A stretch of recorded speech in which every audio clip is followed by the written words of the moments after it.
ட்ரையாங்கிளில் 5th கொஸ்டின்ப்பா. இந்த picture கொடுத்துட்டாங்க. இதுலேருந்து என்ன கொடுத்துருக்காங்கன்னா 2 லைன் எது பேரலல் கொடுத்துருக்காங்களோ நல்லா கவனிச்சுக்கோப்பா.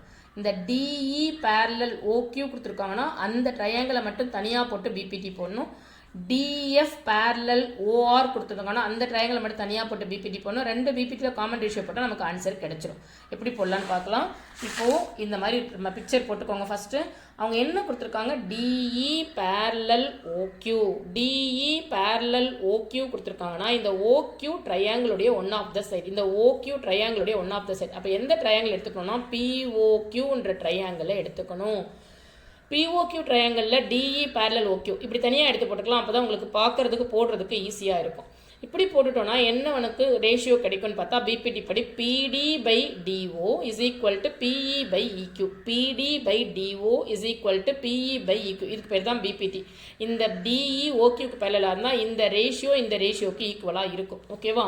அடுத்த கிவனில் டிஎஃப் இங்கே இருக்கிற டிஎஃப் பேரலல் ஓஆர்னு கொடுத்துருக்காங்க. அப்போ ஓஆர் தான் ட்ரையாங்கிளுடைய ஒன் ஆஃப் த சைட்.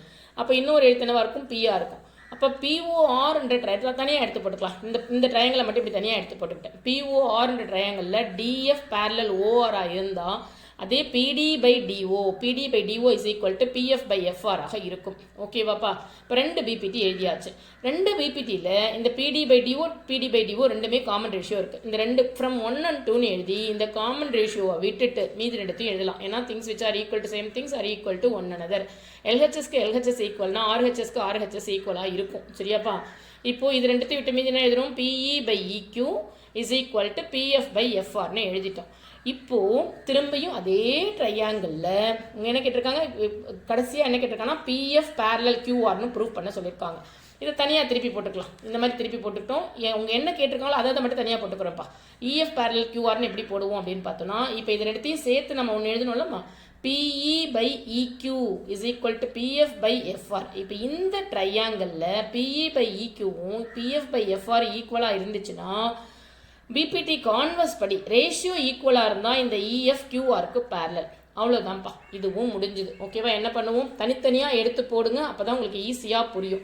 இந்த ட்ரையாங்கிளை தனியாக பாரு, இந்த ரேஷியோக்கு இந்த ரேஷியோ ஈக்குவல் பிபிடி. இந்த ட்ரையாங்கிளை தனியாக போடு, இந்த ரேஷியோக்கு இந்த ரேஷியோ பிபிடி. இந்த 2த்தையும் கம்பேர் பண்ணும்போது நமக்கு இன்னொரு ரேஷியோ கிடைக்கும். அந்த ரேஷியோ பிபிடி கான்வர்ஸ் படி இந்த இஎஃப்க்கு கியூஆர் பேரலல். இங்கே ட்ரையாங்கிள் பேர் எழுதணும், எந்த ரேஷியோன்னு எழுதணும், பிபிடி கான்வர்ஸாக பிபிடியான்னு எழுதணும். ஓகேவா.